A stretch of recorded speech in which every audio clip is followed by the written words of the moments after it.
So this morning we're starting off our new project in Hamilton.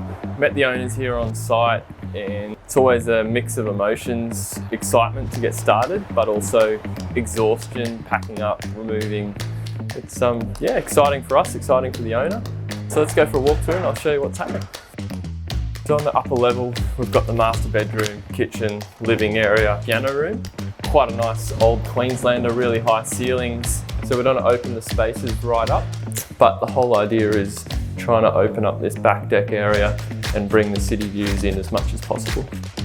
Incredible natural light here. It's south facing. We're looking out towards the city. So we'll be removing these windows and the kitchen, and this will become where the home office is. So the old garage gets converted as well into another 2 bedrooms for the house. Site access is always pretty difficult on sloping sites like this. Thankfully we've got access through the neighbour's property who are also in the process of renovating. We'll be digging in underneath the 3rd level to create the basement.